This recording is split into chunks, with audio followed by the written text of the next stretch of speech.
독일 헌법재판소 트리아주 규정위원 결정. 독일 연방헌법재판소는 의료 자원이 부족할 때 환자의 치료 순서를 정하는 트리아주 관련 법률 규정을 위헌으로 선언했습니다. 이는 코로나19 팬데믹 시기에 제정된 감염병 예방법 조항으로 당시 의료 현장의 혼란 속에서 법적 근거를 마련하고자 했던 시도였습니다. 카르스루해 법원은 4일 해당 규정이 응급 및 중환자 전문의 14명이 제기한 헌법소원을 인용하며 의료진의 직업의 자유를 과도하게 침해했다고 판시했습니다. 재판부는 치료 여부와 방법에 대한 최종 결정은 치료 책임을 지는 의사에게 속한다는 점을 명확히 하며 국가의 과도한 개입을 막았습니다. 더 중요한 것은 연방헌법재판소가 이 사안에 대한 연방정부의 입법 권한이 없다고 선을 그은 점입니다. 의료행위 관련 세부 규정은 원칙적으로 각 주정부의 소관이므로 연방은 헌법적 정당성이 없다고 본 것입니다. 따라서 이번 판결로 연방 차원의 트리아주 법률은 효력을 잃었으며 각 주 정부가 자율적으로 새로운 지침을 마련해야 하는 상황을 맞았습니다. 의사단체 마르부르크 연합은 환자의 예우에 따라 치료를 중단하는 사후 트리아주 금지 조항이 응급 상황에서 가장 많은 생명을 구할 기회를 빼앗는다고 주장해왔습니다. 법원은 이들의 주장에 힘을 실어주며 위기 상황에서 의료진의 윤리적 판단과 직업적 재량을 존중했습니다.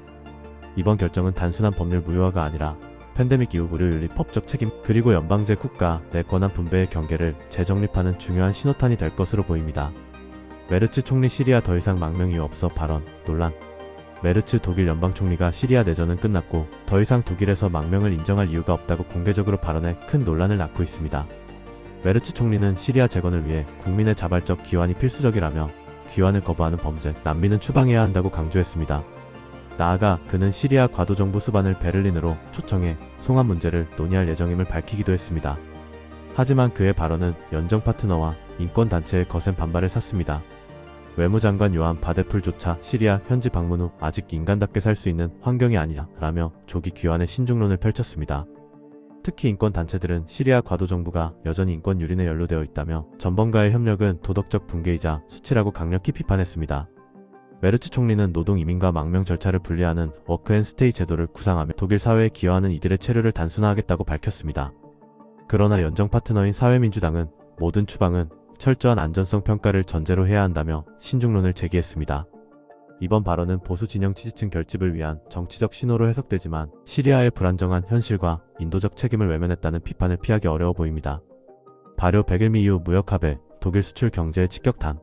지난 7월 27일 이후와 미국이 무역 분쟁 격화 방지를 위해 체결한 관세 합의가 발효 100일을 맞았으나 수출 중심 경제인 독일의 예상보다 심각한 타격을 주고 있습니다.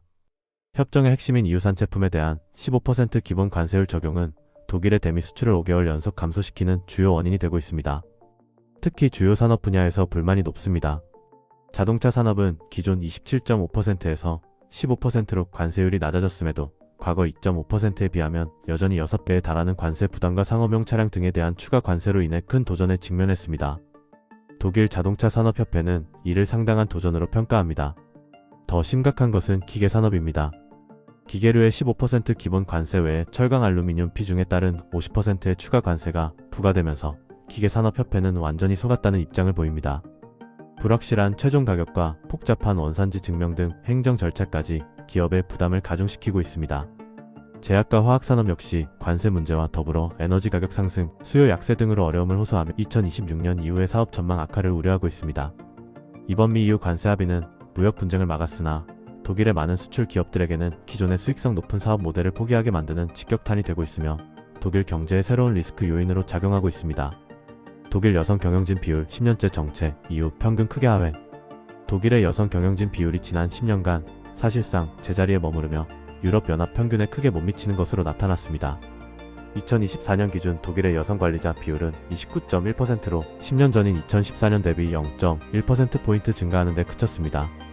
이는 EU 평균인 35.2%보다 훨씬 낮은 수치이며 EU가 같은 기간 평균 3.4%포인트의 상승세를 보인 것과 대조적입니다. 특히 스웨덴 44.4%, 라트비아 43.4% 등 북유럽 및 동유럽 국가들이 뚜렷한 리더십 변화를 이룬 것과 비교하면 독일의 정체는 두드러집니다. 전체 취업자 중 여성 비율 46.9% EU 평균보다 높음에도 불구하고 경영진 비율만 낮은 유리천장 현상이 코착화된 것입니다. 경제사회과학연구소는 이러한 정체의 주요 원인으로 여전히 여성이 주로 떠맡고 있는 가사와 돌봄 부담을 지목했습니다. 이는 여성의 경력 발전 경로를 근본적으로 제약하는 요인입니다. 전문가들은 2015년 도입된 여성 임원 할당제와 같은 법적 장치만으로는 한계가 있다며 예측 가능한 근무 제도를 마련하고 기업 문화 및 사회적 인식을 변화시키는 구조적인 노력이 필요하다고 촉구하고 있습니다. 최대훈의 중도 자유파 콤파스 밑에 결성 메르츠 보수 노선의 반기. 독일 기독민주연합 내부에서 중도 자유주의 성향의 새로운 그룹 콤파스 밑에가 공식 출범했습니다. 이들은 자신들을 기독교적 자유주의적 목소리의 회복을 목표로 한다고 소개했지만 정치권에서는 프리드리 메르츠당 대표의 강경 보수 노선에 대한 내부적 반발로 해석하고 있습니다. 전 최대우 사무총장 루프레이트 폴렌츠를 중심으로 결성된 이 그룹은 출범 선언문에서 당 지도부를 향한 비판을 숨기지 않았습니다. 특히 최대우의 체는 정치적 언어와 토론의 품격을 뜻한다고 강조하며 메르츠 총리가 논란을 일으켰던 발언들을 우회적으로 비판했습니다. 이는 지난 10년간 앙겔라 메르켈 전 총리가 이끌었던 중도적 이미지를 되찾아야 한다는 요구로 풀이됩니다. 컴퍼스 밑에는 자신들이 메르츠의 반대파가 아닌 당을 다시 중도로 이끌 세력이라고 주장합니다. 그들은 메르츠 지도하에서 28.6%에 그쳤던 최근 총선 결과를 겨냥하며 최대우가 다시 40% 득표를 얻는 국민정당으로 거듭나야 한다고 촉구했습니다. 메르츠 지지층은 이들을 부활을 꿈꾸는 좀비 집단이라며 폄하하고 있지만 정치권 안팎에서는 이번 움직임이 메르츠 체제 하에서도 메르켈의 그림자가 여전함을 보여준다고 평가하고 있습니다. 이에 따라 잠잠했던 최대우의 노선 논쟁이 다시 한번 불붙을 전망입니다.